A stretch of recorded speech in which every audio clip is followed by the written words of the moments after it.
on board with it in the Senate as they are drafting that legislation this week in the House, while the Senate is, of course, focused on former President Trump. And so the White House says he's going to be doing that. He's got a trip to the Pentagon, another to the National Institutes of Health as well that's on his schedule. And so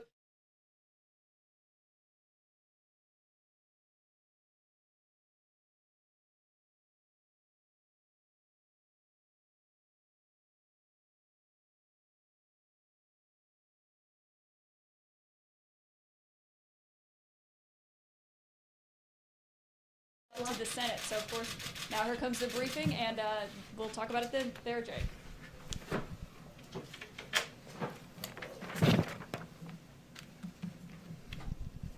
Hi, everyone. Happy Tuesday. A couple of things to just update you on the top. As we've discussed previously in this room, the President and the administration are making the case directly to the country about the need to pass the rescue plan so we can finish the job and get $2,000 into the pockets of working families, so we can reopen schools safely, and so we can get economic relief to struggling Americans and communities.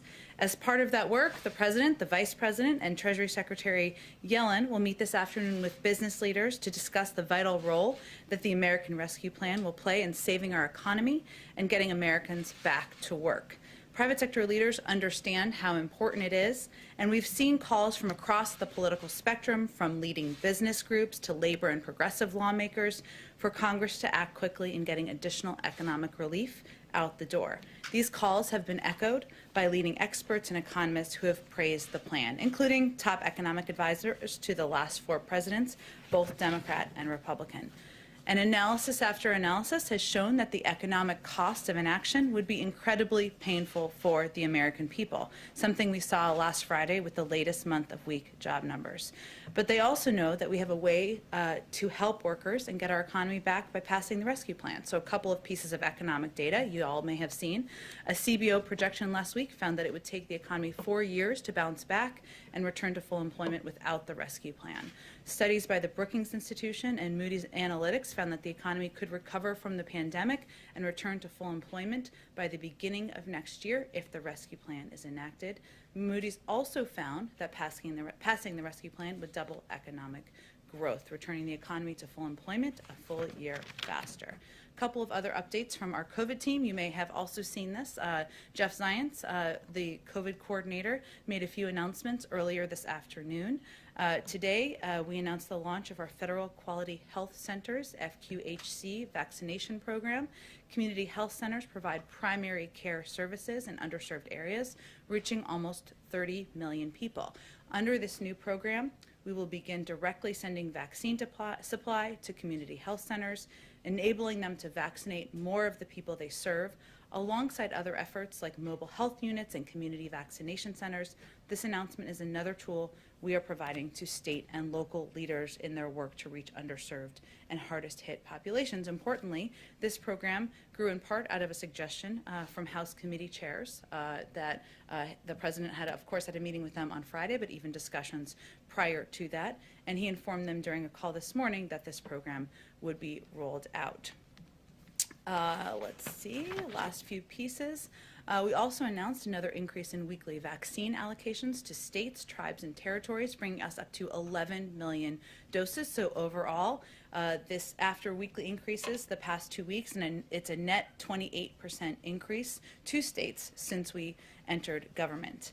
These announcements convey our steady drumbeat of progress and action by the federal government and our whole of government pandemic response. The President also will meet with members of the COVID response team in the Oval Office today to discuss their work and the next steps in shutting down the virus and getting American life back to normal. Last thing, I've noted a number of times, and some of you have asked about our progress and efforts on confirmations. We're pleased to see Dennis McDonough confirmed last night with 87 yes votes as the new Secretary of Veterans Affairs, and he, of course, is being sworn in today.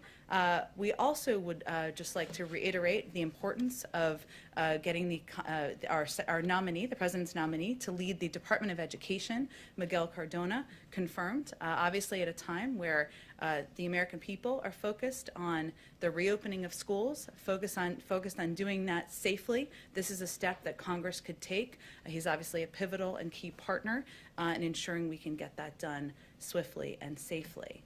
With that, Alex, let's kick it off. Thanks, Jen. I wanted to ask you off the top about the attempted hacking and poisoning of the Oldsmar, Florida water supply. Does the White House have any details on who committed the hacking, and is there any plan for review of water supply stations across the nation, or an effort to shore up the cybersecurity measures at those stations? Well, as was announced earlier today, the FBI and the Secret Service, of course, are undergoing an investigation. That's something we'd certainly defer to them on any specific details of their findings of that investigation. I will say, broadly speaking, that the President, the Vice President, members of our national security team are focused on elevating cybersecurity as a threat that has only increased over the past several years. That's why they've made it an across government focus on why he has elevated positions in the White House and other parts of our government.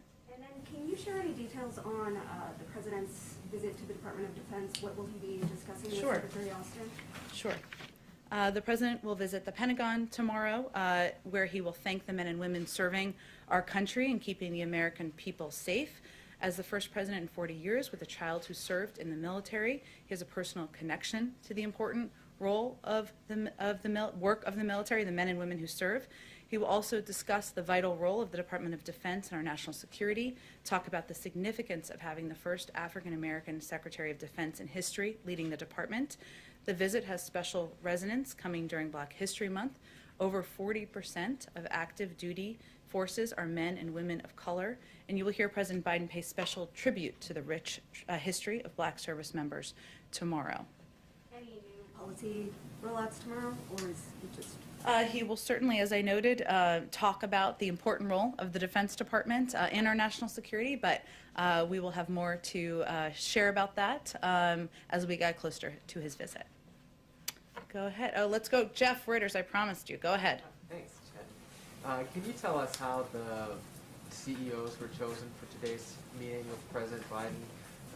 I see some diversity in that group, which isn't always common at the top echelons of corporate America. Was that one of the factors? Far too uncommon, yes. Is that one of the factors, and how did you go about choosing them?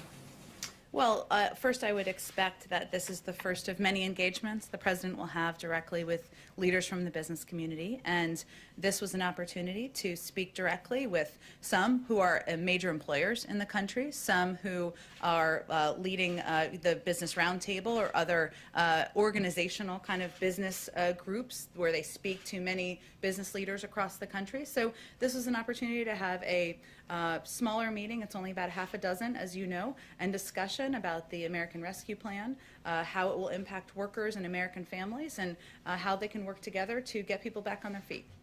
Specifically, Walmart and J.P. Morgan, what is the President's ask of those types of companies for this? I wouldn't look at it through that prism, Jeff. I would look at it as a conversation with leaders who have, Walmart is, of course, one of the biggest employers in the country and states across the country. Obviously, Jamie Dimon is somebody who has been in the business sector for many, many years. So it's more of a discussion about the country and the economic downturn that we've gone through. The President wants to lay out all of the specifics of his plan, hear feedback from them, as he has with many different groups over the past couple of weeks. Just one other econ-related question. Did the White House ask OMB Director nominee Neera Tanden to apologize to Republicans in her testimony this morning, and how confident are you about that nomination now? Well, the President wouldn't nominate anyone he wasn't confident could get confirmed and didn't deserve the consideration and confirmation of Senate Democrats and Republicans. We certainly did not ask her to make any specific comments in her testimony today. Go ahead, Kristen. Thank you, Jen. A couple of questions on the impeachment and the COVID package that President Biden is proposing. First, on impeachment. Today there's going to be a debate over the constitutionality of the process, whether it's constitutional to try to remove from office a former president. Does President Biden have any concerns that this trial could set a dangerous precedent for the institution of the presidency?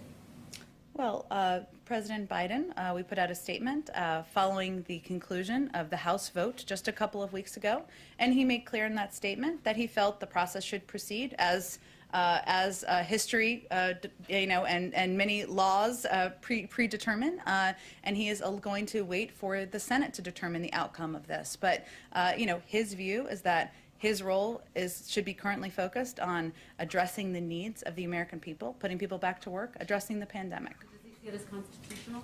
I don't think that's for me or us to opine on. Obviously, he said that the process should proceed, and it's doing exactly that. And let me ask you, as millions of people tune in to watch this trial, presumably throughout the week, they're going to see the former president's lawyers argue, based on the briefs that they have filed, that some Democrats have used incendiary rhetoric. They are going to point to Representative Maxine Waters, for example, who in 2018 called on supporters at a rally to confront and at one point harassed Trump officials over their support of the child separation policy, the zero tolerance policy. That's something that Cedric Richmond said she had a constitutional right to express those views. So how does the White House view that as any different?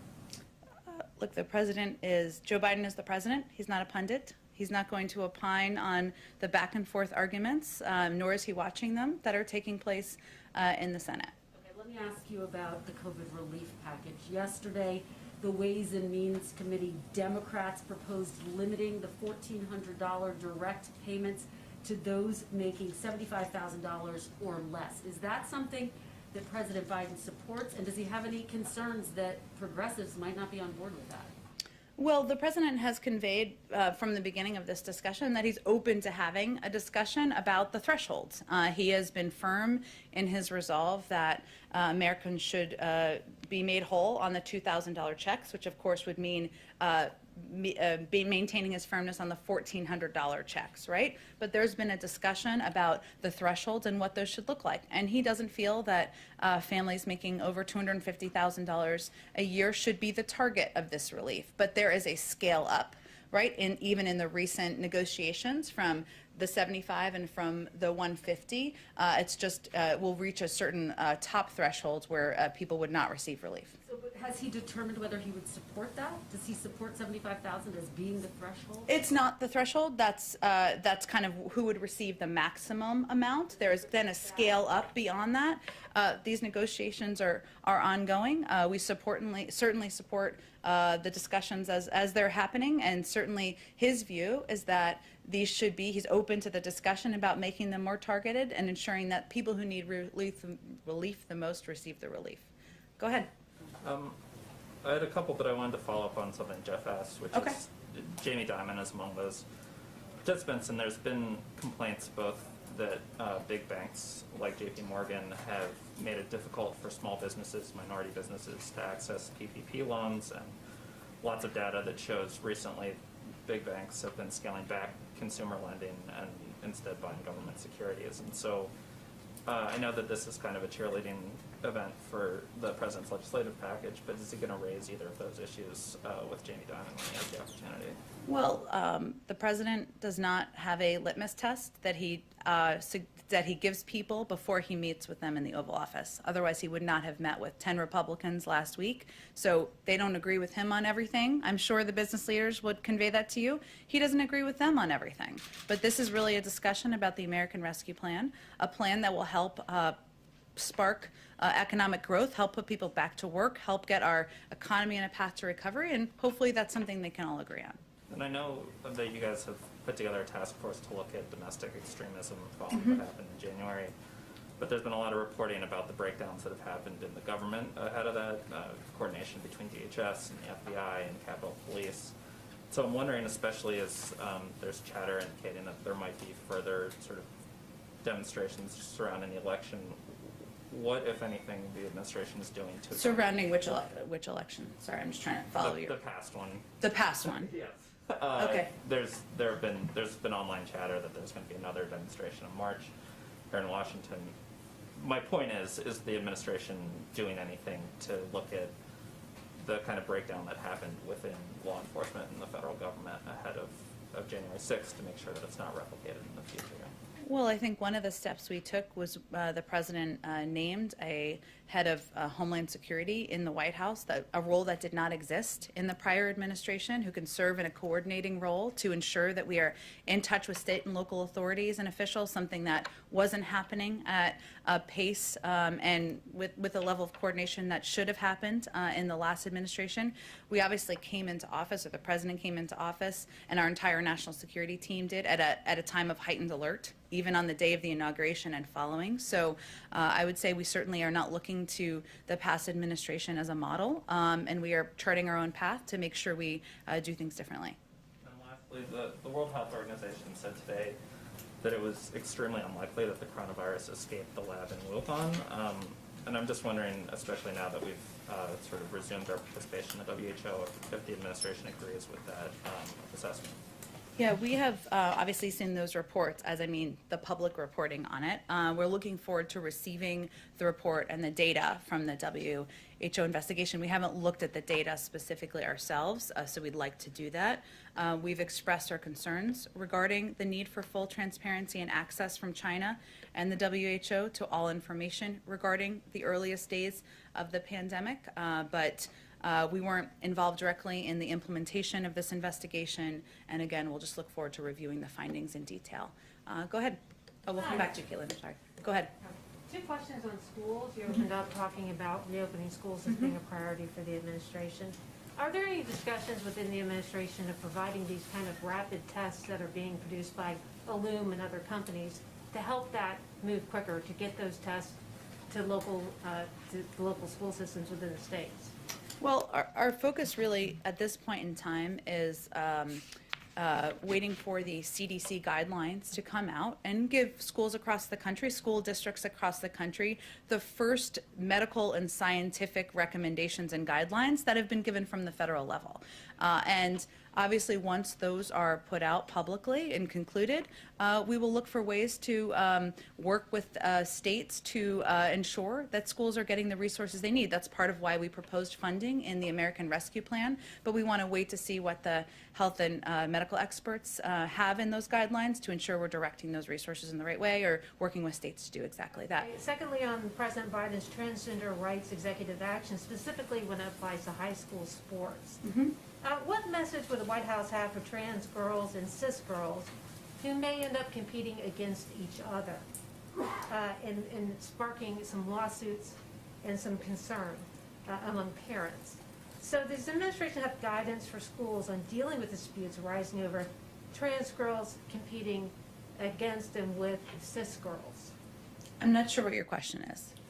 The president's executive order had. I'm familiar with the order, but what was your question about it? My question is, does the president have a message for local school officials on dealing with these kind of disputes that are already starting to arise between, trans girls who are competing and cis girls and a level playing field, particularly in high school sports when it leads to college scholarships? Is there any kind of messaging or clarification that the White House wants to give on the executive order?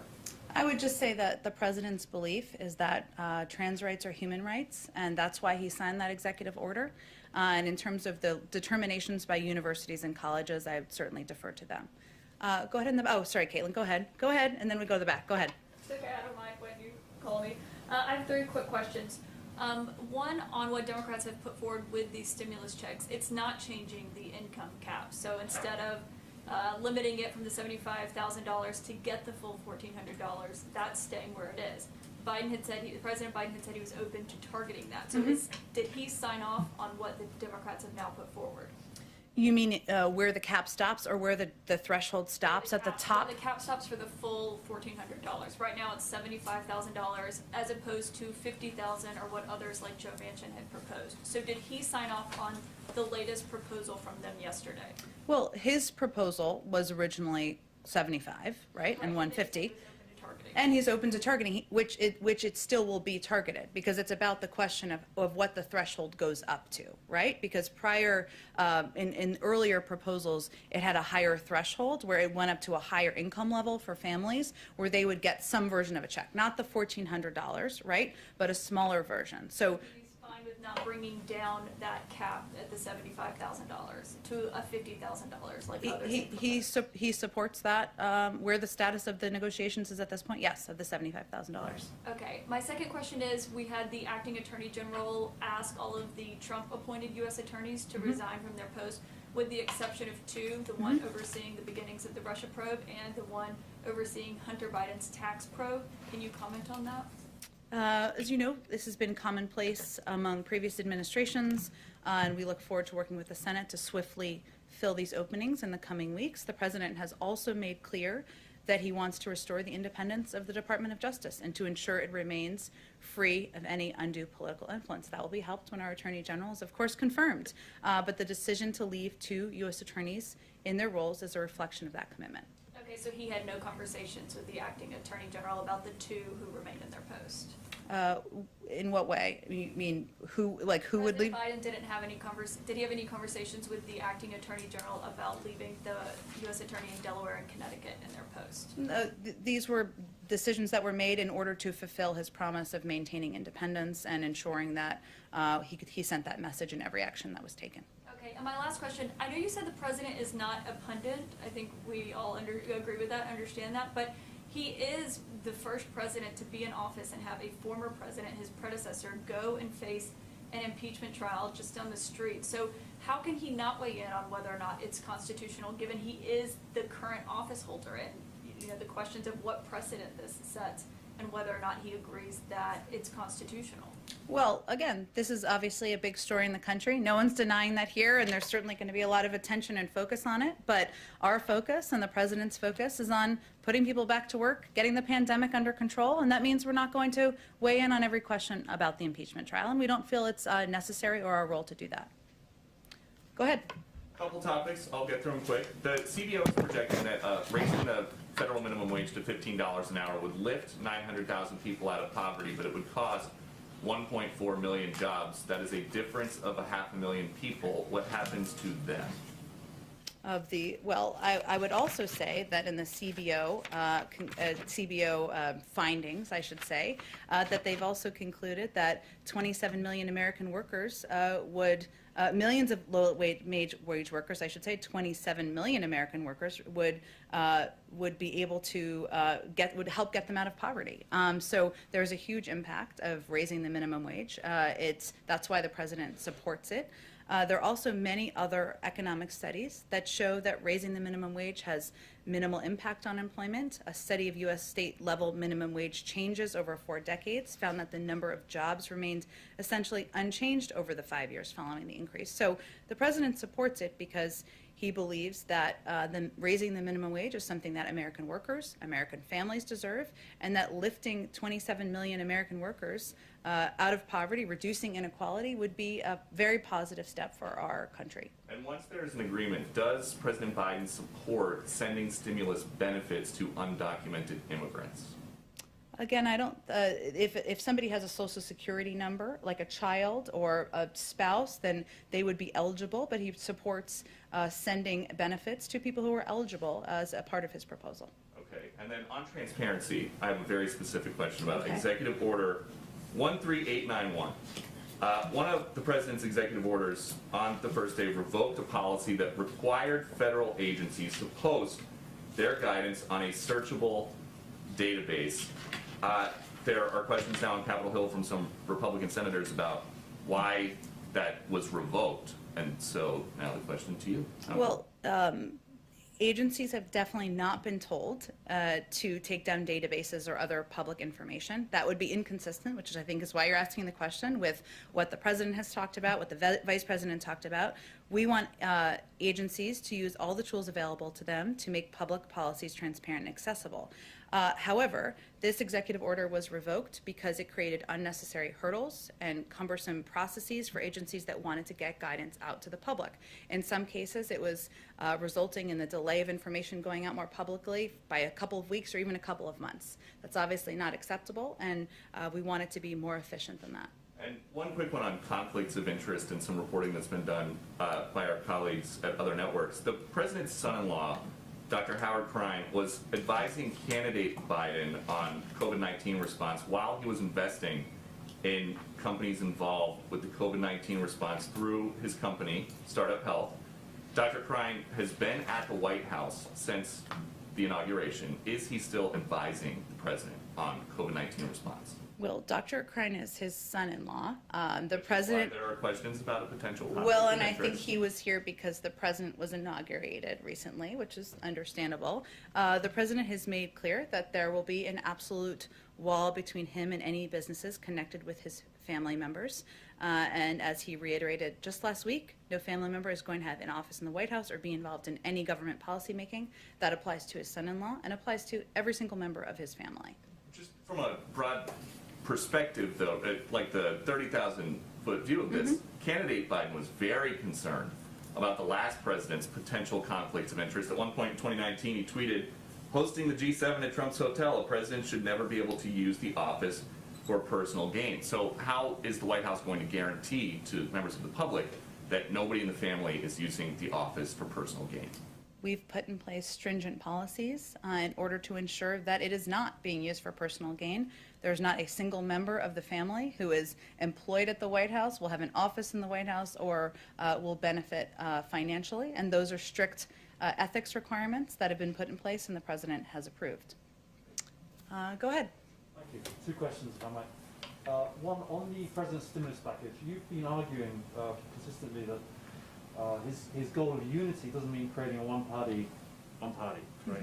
And you also point out that there are polls supporting what he's trying to get out there. But what is his bottom line for showing that he has really tried for unity? Would there be one Republican senator would be enough? Would 0 be enough? Like, would he be happy if no Republican senators support his bill? I guess that's what it boils down to.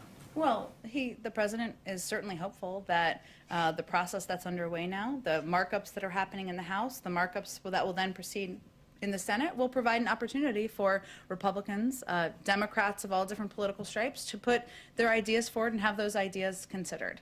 At the end of the day, his view is that urgency is his first priority here, and that the American people, people who are concerned about getting food on the table, 1 in 7 American families, people who are worried about reopening schools and getting their kids back in the classroom, people worried about whether their grandmother and their cousin are going to get vaccines, that's where his priority is. So the question really is, if 74%, depending on the poll, of Americans, including the majority of Republicans in some polls, support this proposal, support the components of this proposal, then why aren't more Republicans supporting it? We certainly hope they will, and welcome them to the table.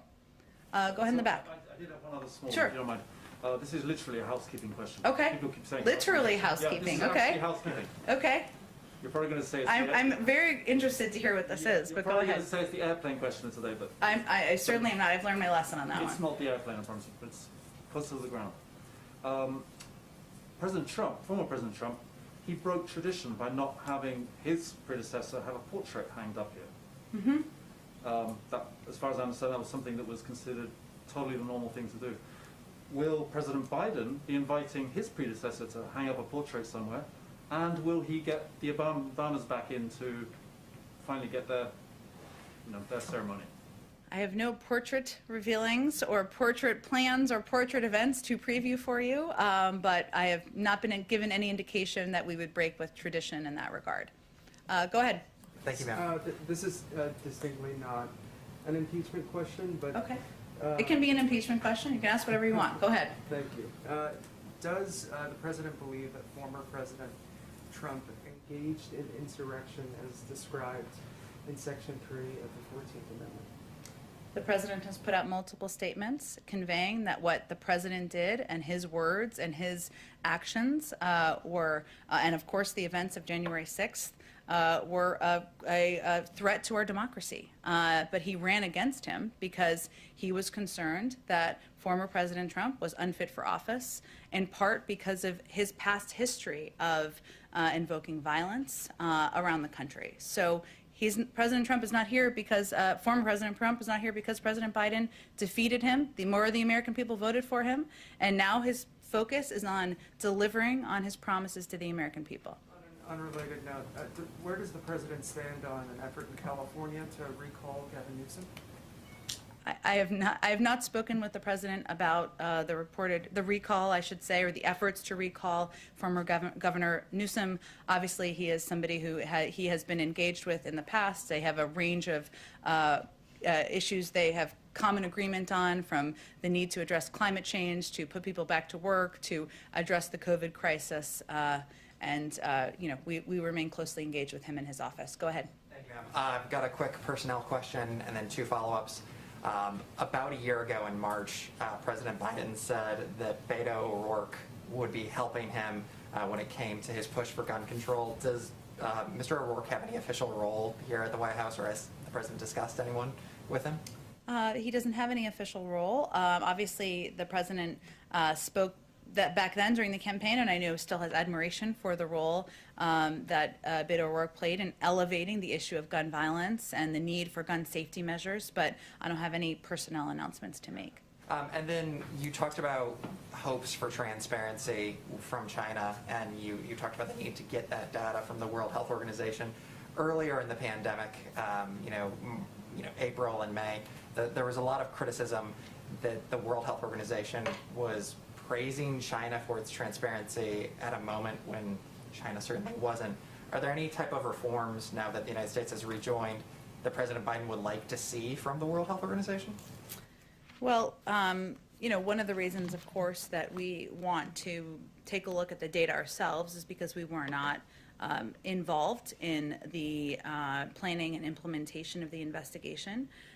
We also feel, of course, we rejoined the World Health Organization, but that it's imperative that we have our own team of experts on the ground in our embassy in Beijing and otherwise to make sure we have eyes and ears on the ground. But I don't have any more reforms or anything to announce for you at this point in time. And then back to the CBO report that Peter was asking a second ago. Yep.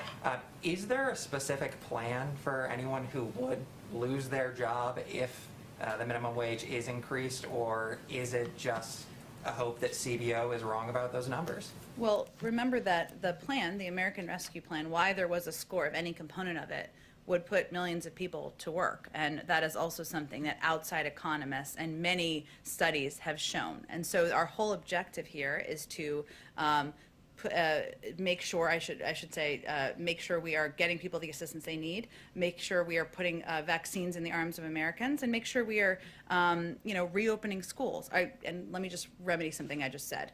The president is going to roll out a Build Back Better agenda, a jobs package, in the coming weeks. Part of his objective is combined with this package to make sure we are not only addressing the pandemic, but we are also reinvigorating the economy. So his goal with all of these plans is to work with Congress to put people back to work. And the minimum wage, increasing the minimum wage, is a way to ensure that workers are pulled out of poverty, that millions of workers who are doing honest work and making an honest living are not living on the poverty line. He thinks that's right, and that's something that should happen. But he has had no shortage of proposals to put people back to work, and part of the reason this was scored is because he's starting to put proposals forward. Go ahead, Hans. Just 2 questions. The first one, a pool question from a colleague in Canada. And that is that Canada's announced that it will require COVID negative tests for anyone crossing the land border into the United States. Does the U.S. plan to reciprocate? I don't have any additional travel restrictions to read out for you. Obviously, our COVID team and our health and medical experts make recommendations based on what is necessary to keep people safe, and they've put in place some travel restrictions, but I don't have anything to preview for you or predict on the Canada land crossing front. Okay, and then you mentioned the sort of goal of opening up schools swiftly and safely. Could you help us understand what the White House's or what the president's definition of open schools is? Does it mean teachers in classroom teaching students in classroom, or does it just mean kids in classroom with a remote screen? Help us understand. Sure. His goal that he set is to have the majority of schools, so more than 50%, open by day 100 of his presidency. And that means some teaching in classrooms. So at least 1 day a week. Hopefully it's more. And obviously it is as much as is safe in each school and local district. So when you say some teaching, you didn't use the same majority qualifier there. You just have to have some teaching in school, some teachers in school, not the majority of teachers in school and the majority of classrooms. Well, teaching at least 1 day a week in the majority of schools. by day 100. Okay, and that's in-person teaching? In-person teaching, yes. Thank you. Sure, go ahead. Oh, go ahead. Thank you. Another CEO question. The report that came out yesterday said that the first 4 months of fiscal year 2021, the federal deficit rose 90% to $738 billion. Obviously, we've seen economists saying that it's better to do too much than nothing at all, but Republicans are expressing sticker shock. So I was curious what the president's plan was to decrease the deficit once the pandemic has abated and the economy is stabilized. Well, one thing that could happen is that the tax cuts for the highest income could be rolled back, and there's kind of a newfound concern about deficit reduction among some who supported those tax cuts. So, that's one suggestion. But the reason that the president and members of his economic team feel that a package of this size is so essential at this moment is because we are dealing with a pandemic. We are dealing with an economic downturn. People are suffering. The American people need assistance. And this emergency relief is something that the cost of doing nothing or the cost of doing too little is the greater risk, in his view and the view of many economists, and including his Secretary of Treasury. Thank you, Jen. Oh, thank you, everyone. I know you have to go. We'll do this again tomorrow. Thanks, Jen.